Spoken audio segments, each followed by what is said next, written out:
Okay. Right, so I'm doing what you have to do nowadays if you're a writer. I'm doing a video of myself in my friendly local cafe just off Shepherd's Bush, Liz Cafe, and they make wonderful breakfast. I've just had a fantastic breakfast. And I'm doing it because I want everybody to come to my events. I've got an event at Waterstones Q on Wednesday the 26th, and I've got another event at Waterstones Carlisle on Thursday the 27th. And the thing is, this is to publicise my new omnibus. Now, an omnibus is not necessarily a large red thing that travels along the road and takes you where you want to go. It can also be a large book about the size of an omnibus, in fact, in which there are lots of books. This one is called Guns in the North, and it's got the first 3 of the Sir Robert Carey novels in it.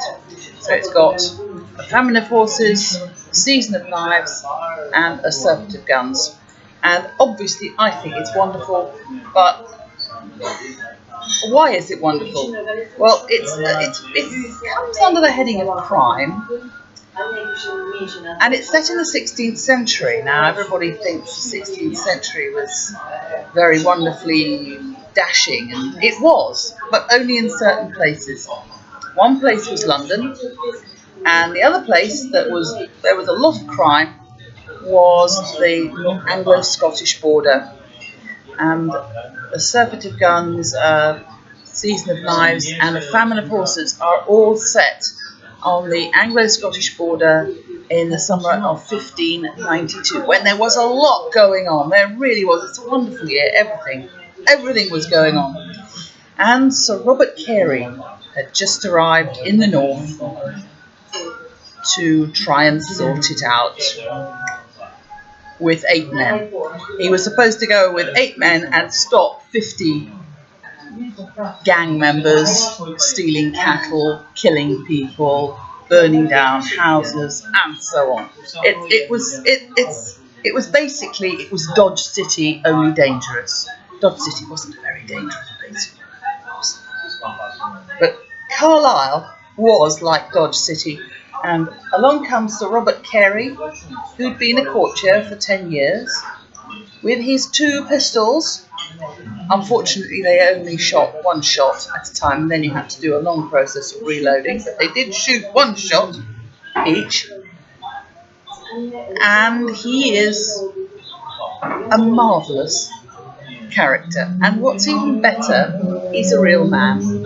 He wrote his memoirs in the 1620s, and they are full of the most amazing stories about his adventures on the border when he was a deputy warden, and later when he was a full warden of the English East March, Middle March, and West March. So these are the Carey novels. It's the first 3 Carey novels.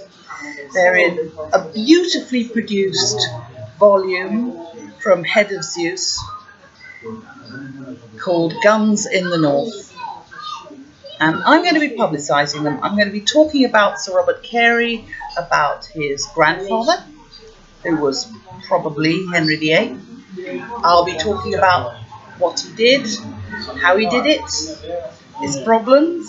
One of his problems was that he was deeply in love with a woman called Elizabeth Widrington, Lady Widrington, who was very married. Another of his problems was that the Grahams wanted to kill him. The Grahams were a major surname in the debatable land, who surname doesn't really cut it. Think mafia, only nastier. And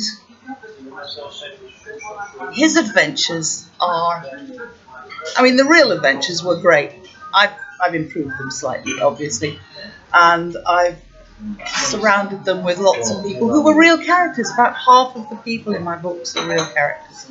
So I want you to come along. I want you to come along either to Q, Waterstones at Q in London on Wednesday the 26th of July, or I want you to come along, if you're in Carlisle and you're anywhere in the borders, I'll do a thing about what your ancestors were up to, because I have this wonderful book about the borders called The Steel Bonnets by George MacDonald Fraser.